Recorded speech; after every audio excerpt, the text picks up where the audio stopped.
Hello, girls and boys. Welcome to Storytime Fun. We hope you enjoy it. Today's story is called The Biggest Apple Ever by Steve Kroll. Once there were two mice who fell in love with the same apple pie, but you had to be there to see how it happened.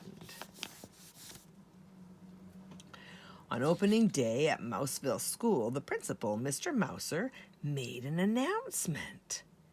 We will be learning about apples this fall, and to get things started, we will have a contest. Whoever brings in the biggest apple to his teacher will win a special prize. The judging will take place on Friday. Good luck to everyone. I have an apple tree in my backyard, said Penelope. I bet it has really big apples. There's an apple tree across from my house, said James. I'm going to climb it as soon as I get home. I don't have any apple trees, said Clayton the house mouse. But I'm going to find Mrs. Mousely the biggest apple ever. No, you're not, said his friend Desmond the field mouse. I am. Oh, yeah, said Clayton. Yeah, said Desmond. All the way home on the school bus, Clayton and Desmond talked about the contest. Maybe I could grow an apple tree with really big apples, said Clayton. It takes too long, said Desmond. I heard Mrs. Mousely say 6 years. I'll think of something, said Clayton. So will I, said Desmond. When Clayton got off the bus, he sneaked back into town to see what Penelope and James were up to.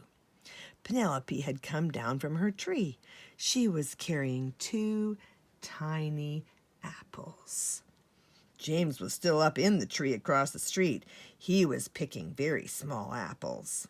Clayton knew he'd seen bigger ones at the market.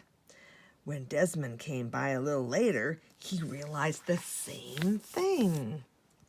The next day at school, Penelope and James brought in their tiny apples.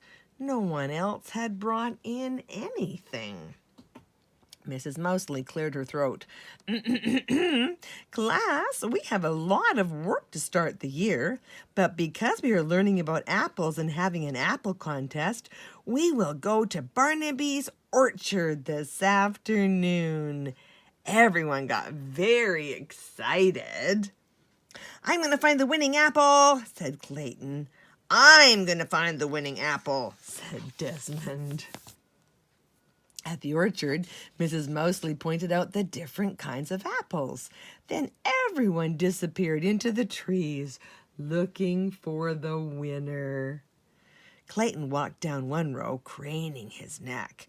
Desmond walked down another row, craning his neck. Then Clayton saw what he thought was a really big apple.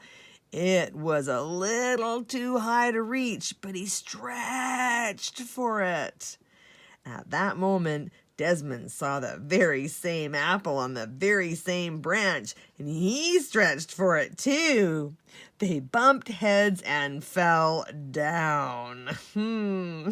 I think we should bring this apple in together, said Clayton. No one said we couldn't, said Desmond. But when they got back to the bus, James had an apple that was even bigger. The apple was so big he could hardly carry it. Clayton and Desmond looked at each other. What would they do now? That night at dinner, Clayton explained the problem to his dad. Said his dad. Apples don't come in too many sizes. Do you think you'll find a bigger one? I don't know, said Clayton. Then maybe James will win the prize this time. It's okay if he does. Over at Desmond's house, Uncle Vernon said exactly the same thing. But Clayton and Desmond were still determined. The next afternoon, they met at Barnaby's orchard. They picked 2 huge baskets of apples, but nothing they found was bigger than the apple James had picked. You know, Clayton said, I think Dad was right. This time, James gets to win. But we've got all these apples. Why don't we bake a big apple pie? Desmond laughed. Great! Let's bake the biggest apple pie ever and we'll make it for our class.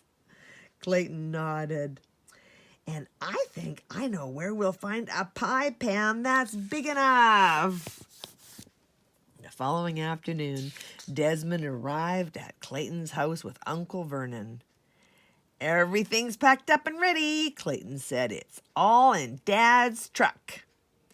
But where are we going? Desmond asked. You'll find out in a minute, said Clayton. Dad drove with Clayton and Desmond beside him in the front seat. Uncle Vernon stayed in the back with the apples and other ingredients for the giant pie. As they came around a corner, Desmond gasped, "Ah, Tony's Pizza!" "Of course," said Clayton. "What could be better than a giant pizza pan?" Mr. Tony greeted them at the door. "Welcome, welcome. We are ready to begin." And so they got to work making the dough for the crust, kneading it and rolling it into half a big circle and spreading it over the deep dish pan. Then everyone peeled and sliced the apples, mixed together the sugar and spices, and spread the rest of the dough on top. "Wow," said Clayton and Desmond when they were finished. "Wow, wow, wow." "An hour," said Mr. Tony. "Give me an hour." The giant pan just fit into his huge oven. The next day was Friday. Who would have the largest apple? James, of course. And Mr. Mouser handed him the prize, a cheddar cheese apple. Yummy in my tummy. Mrs. Mousley looked surprised. "Clayton? Desmond? Nothing from you?" The two of them grinned. At that same moment, the classroom door flew open. In came Clayton's dad, Uncle Vernon, and Mr. Tony, struggling to carry the giant pie by themselves. "How wonderful," said Mrs. Mousley. "That's the biggest apple pie ever." "We made it for the whole class," said Clayton. "All of us together," said Desmond. They shared a high five, and everyone in the class had a very big slice. Well, that's it for today. See you next time.